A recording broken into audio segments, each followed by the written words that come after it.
Corpo Forestale dello Stato di Trento, tra gli arrestati anche 3 trevigiani, catturavano, allevavano e rivendevano illegalmente piccoli uccelli usati come richiami vivi dai cacciatori.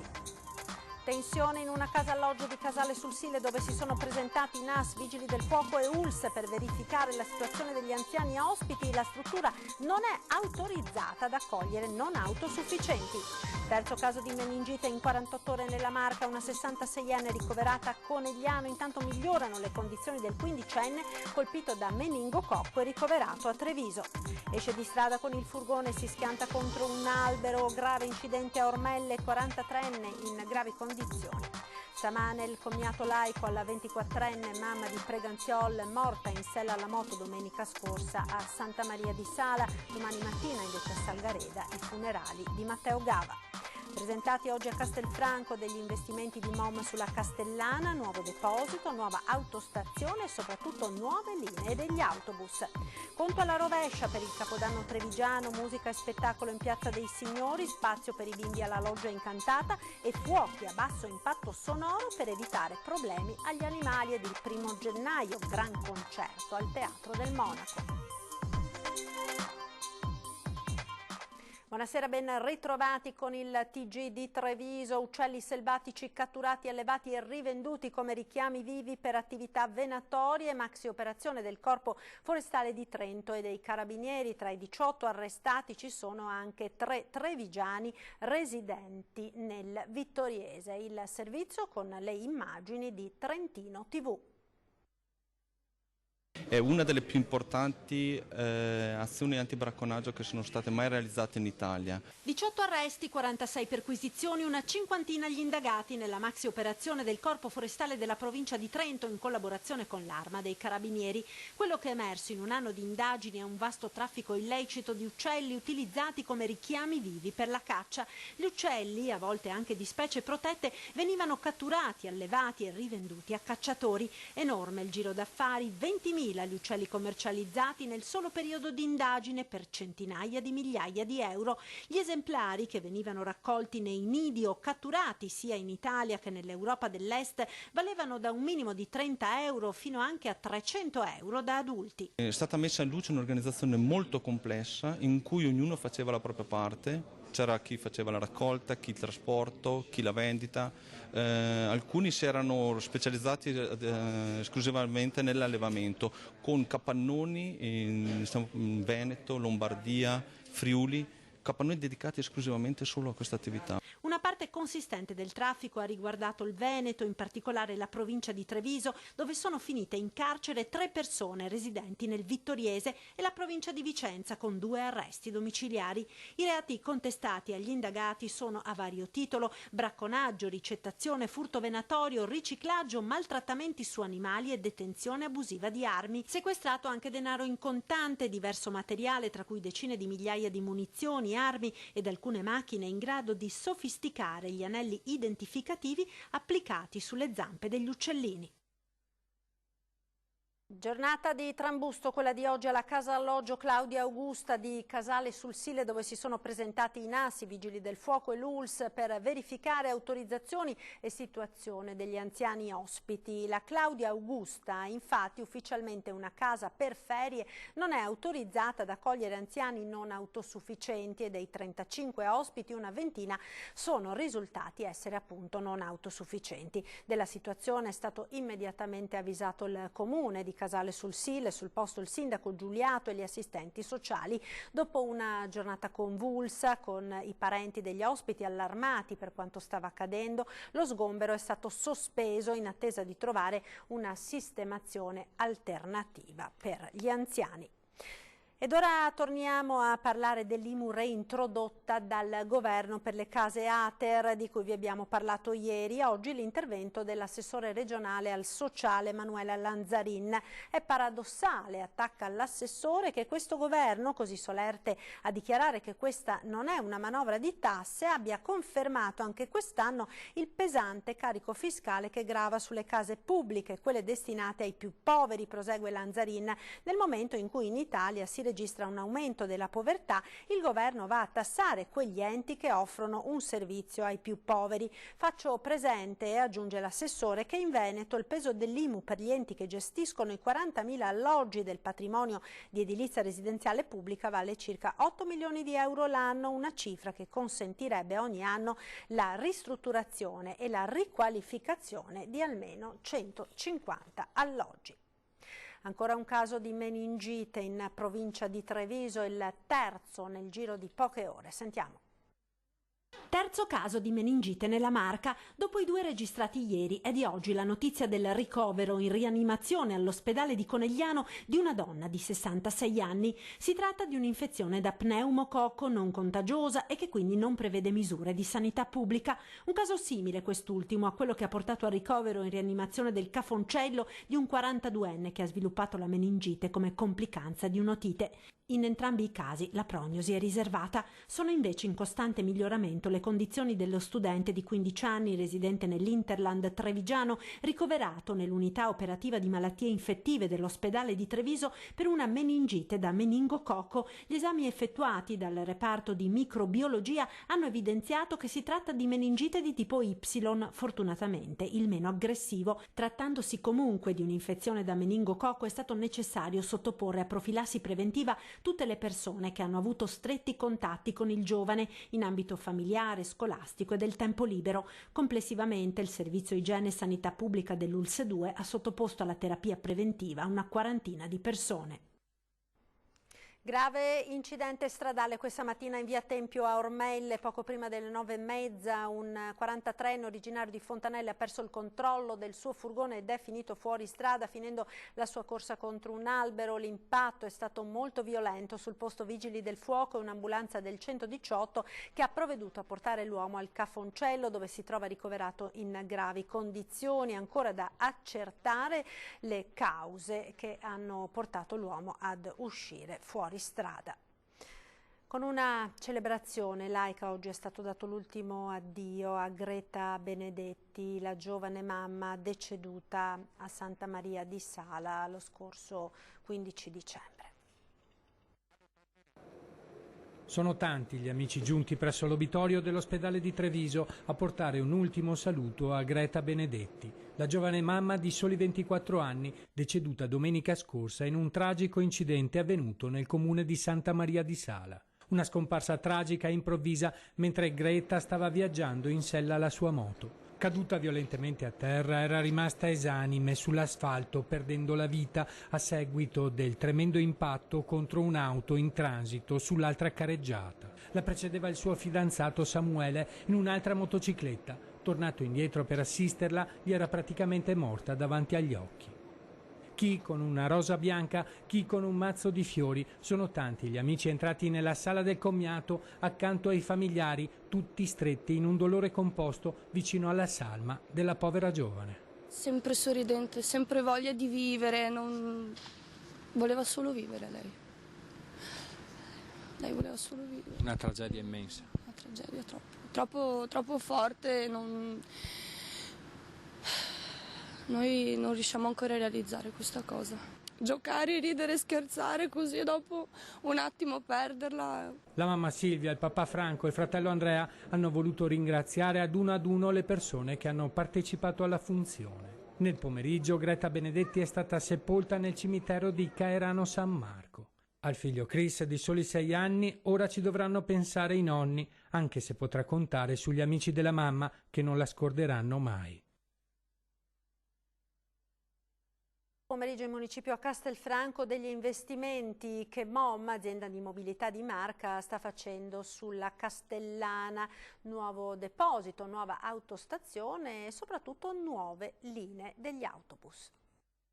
Potremmo definirla quasi una rivoluzione per il trasporto pubblico, quella prevista per il 2020 da parte di Mobilità di Marca, che in parte è già cominciata qui, a ridosso della stazione ferroviaria. Siamo in via Melchiori e questi sono i sacchi della bonifica del sito dove verso metà del prossimo anno sorgerà questo complesso composto dalle corsie per i mezzi, dalla biglietteria e da un'area di accoglienza. A questo cantiere si affianca anche il nuovo polo logistico. Qui siamo in via Forche e dove ora ci sono cumuli di terra sorgerà il deposito mezzi, gli impianti di rifornimento ma anche il lavaggio bus e l'officina. 20.000 metri quadri di proprietà MOM che con questa operazione molto simile a Treviso punta a tagliare gli attuali costi d'affitto. Fin qui la parte immobiliare, ma la vera rivoluzione dei prossimi anni è nell'offerta ai cittadini e non solo di Castelfranco. Riguarda un'area più complessa, un'area che interessa anche i comuni di prima cintura, che interessa circa 80.000 persone, quindi cittadini, e che riguarda anche i comuni oltre di Castelfranco, di Resana, di Castello di Godego, di Riese e di Vedelago. Ecco, si parla di quanti chilometri all'anno? Si parla di circa 260.000 chilometri all'anno, è un servizio diverso di tipo urbano e suburbano rispetto al servizio urbano che è quello attuale. Nell'ipotesi quante linee? Sono 2 linee trasversali che arrivano ovviamente nei centri più importanti di Castelfranco, quale per esempio il centro commerciale e l'ospedale, e collegano le frazioni ovviamente dei 4 comuni che prima vi ho detto. L'area Castelfranco, che ricordo essere l'unico comune sopra i 30.000 abitanti della provincia a non avere un trasporto pubblico urbano organizzato, a darglielo. Questo ci consentirà anche di rientrare in determinati parametri rispetto all'accordo padano e quindi un'attenzione all'ambiente anche dall'area nostra. Le nuove sfide di commercio e turismo nel bilancio di fine 2019 dell'Ascom che guarda all'anno prossimo con cambiamenti ed opportunità e non solo sulle colline patrimonio dell'UNESCO. Commercio stabile, servizi e turismo in forte slancio e non solo grazie all'inserimento delle colline di Conegliano e Valdobbiadene nel patrimonio UNESCO. Guarda già alle sfide del 2020 l'Ascom Confcommercio che chiude il 2019 con i risultati di un sondaggio tra 200 associati. Oltre il 70% dei commercianti intervistati parla di stabilità o affari in crescita. Settore in trasformazione, dice il presidente Federico Capraro, anche se novità come il Black Friday non sembrano al momento avere peso. Prossimo passaggio anche sotto l'aspetto delle tutele sindacali del personale è il post vendita, la consegna della merce. C'è un'esigenza del mercato nell'ambito dell'occupazione di queste nuove figure che sono coloro che fanno le consegne, no? Il famoso ultimo miglio. Ecco, a quel tipo di esigenza bisogna rispondere con dei contratti, con le parti sociali.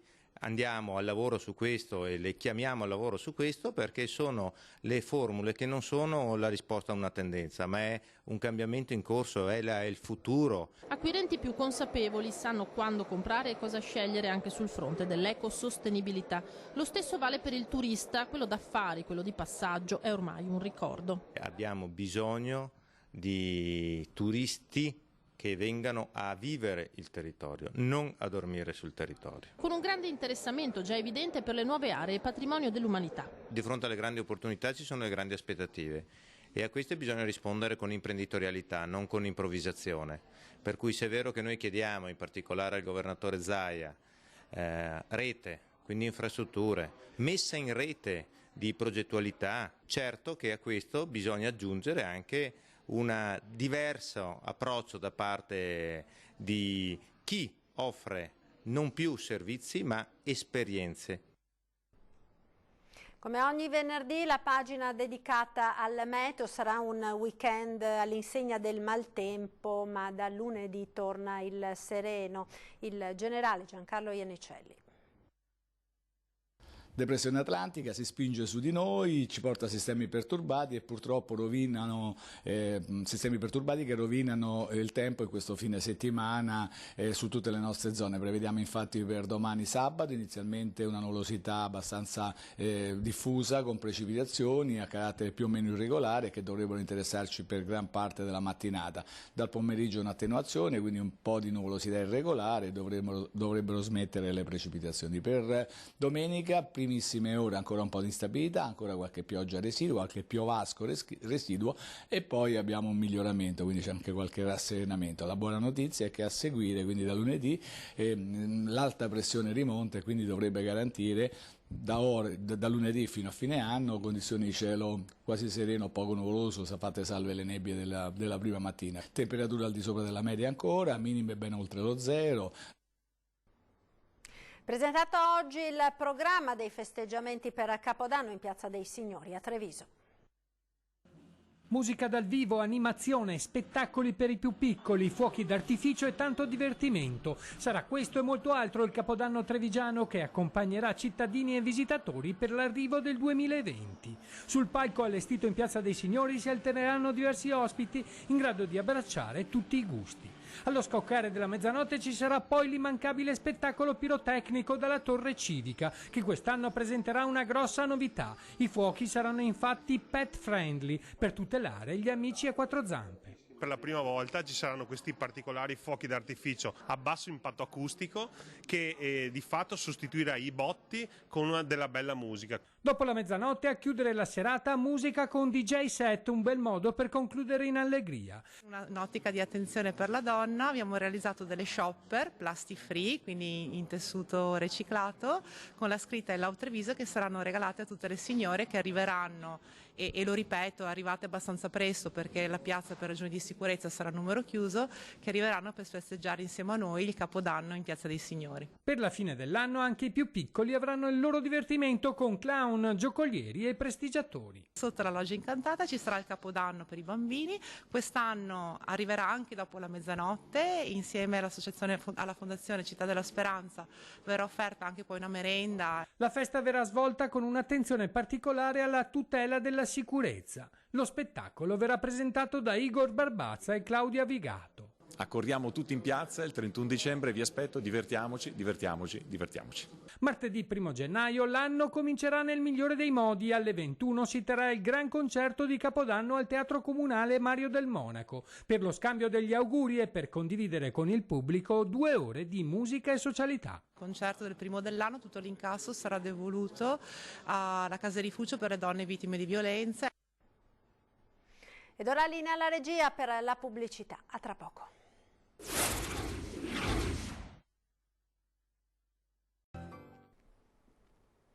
Rieccoci in studio, proseguiamo ora il telegiornale con le notizie da Belluno e provincia.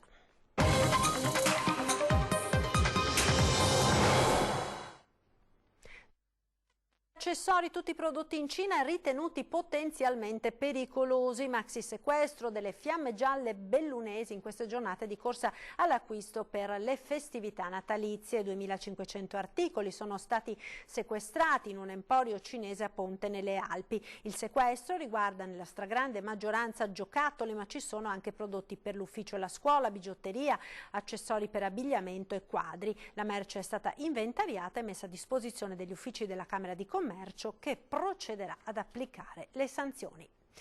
Gara del gas, i sindaci hanno ritirato la delega di stazione appaltante al comune di Belluno. Sentiamo.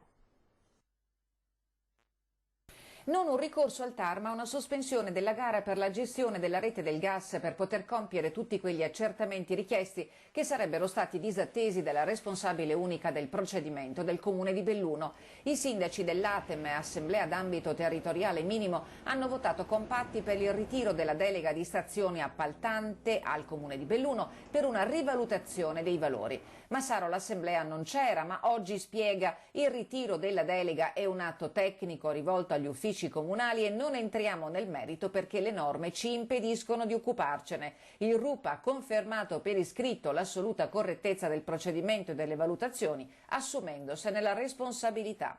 La questione è nota. La decisione di aprire le buste prima di eseguire le verifiche che l'Assemblea dei Sindaci aveva richiesto potenzialmente potrebbe arrecare un danno erariale stimato in 15 milioni di euro. A tanto ammonta la differenza tra il valore degli impianti e il prezzario applicato. I sindaci avevano chiesto a gran voce che la stazione appaltante facesse riferimento per legge a quello della provincia di Trento depositato in Camera di Commercio. La responsabile del procedimento ha invece ritenuto corretto quello della Regione Veneto, che nei fatti potrebbe avere agevolato l'offerta di Italgas che l'ha spuntata su Rete Gas, AP Reti Gas e Erogasmet. Peccato che l'idillio con Italgas in provincia si sia rotto da un pezzo a Feltre, tanto da costringere il comune a ricorrere contro la società. La decisione del TAR si annuncia oramai imminente. Proprio al primo cittadino di Feltre, Paolo Perenzin, giovedì sera è toccato rendere nota la decisione dei sindaci di Atem e ora qualsiasi passo della stazione appaltante non verrà legittimato dall'Assemblea, per la quale è meglio allungare i tempi che trovarsi sul groppone un macigno da dover giustificare in futuro ai propri cittadini.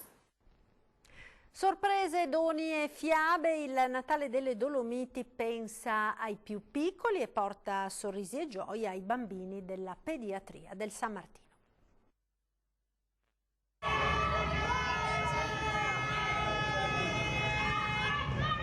Babbo Natale, quello vero, passerà tra qualche giorno a bordo della sua storica slitta. I suoi collaboratori però l'hanno anticipato. Per la gioia dei bimbi ricoverati nel reparto di pediatria dell'ospedale di Belluno e dei loro amici della scuola Gabelli, e a sorpresa i doni sono arrivati accompagnati dal rombo di potenti moto. Il significato di questa iniziativa è stato quello di portare un po' di gioia a questi bambini nel reparto di pediatria.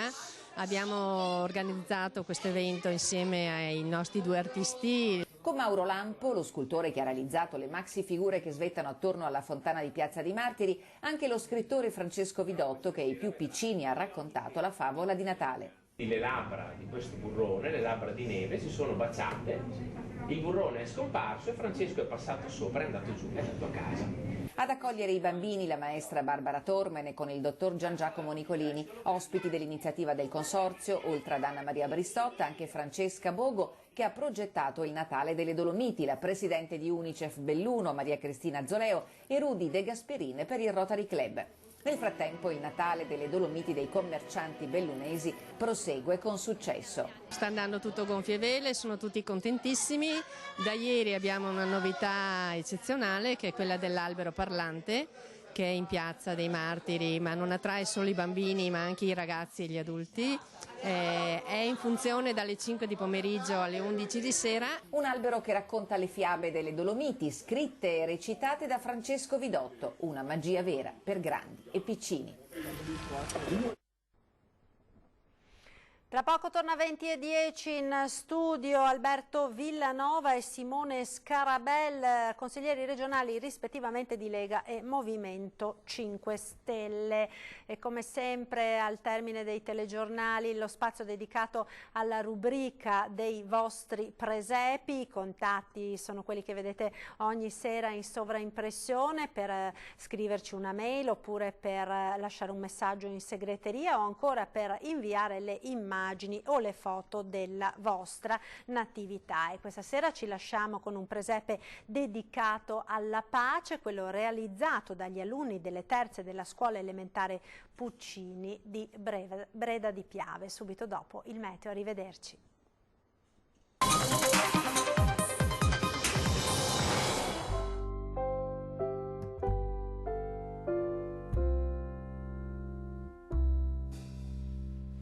Anche quest'anno, come da numerosi anni accade qui nella nostra scuola, le classi terze hanno realizzato un presepe per tutti i bambini della nostra scuola. Quest'anno abbiamo avuto come tema la pace, quindi questa luce che arriva con la nascita di Gesù, che porta pace, un messaggio di pace in tutto il mondo. Tutti i personaggi sono stati realizzati, prima disegnati dai bambini e poi riportati con carta appunto da lucido sulla forma di legno.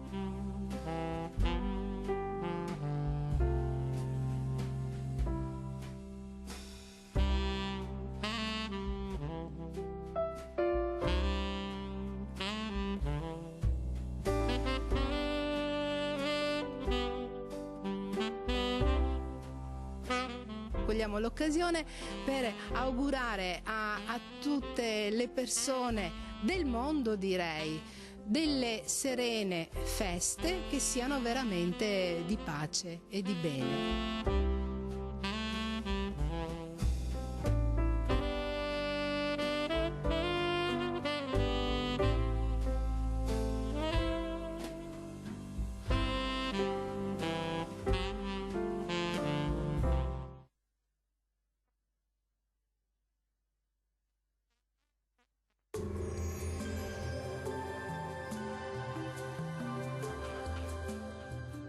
Tonus Laboratorio del Piede, centro altamente specializzato nella costruzione di plantari su misura, dedica nuove tecnologie di rilevazione dei carichi posturali per dare voce alla filosofia di benessere che lo caratterizza.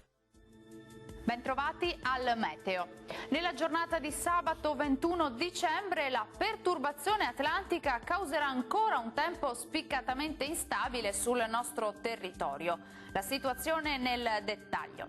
Sul Veneto cielo molto nuvoloso con piogge diffuse e localmente anche forti. Nel corso del pomeriggio precipitazioni generalmente assenti o al più deboli e sporadiche. Possibile ripresa poi di deboli fenomeni in serata.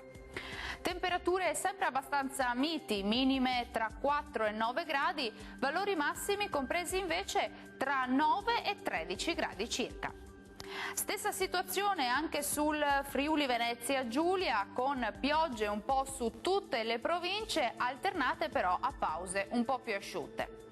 Vediamo anche le temperature, le minime saranno comprese tra 6 e 11 gradi, massime tra 12 e 13 gradi.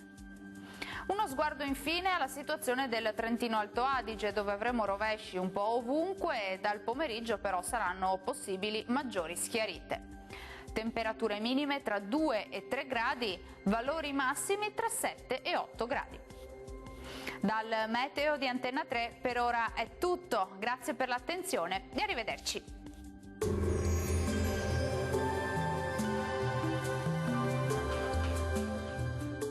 Tonus è il miglior negozio di calzature e moda comoda. Qui troverete il più vasto assortimento di calzature Fratelli Tomasi, eleganza e comodità, perché camminare è vivere.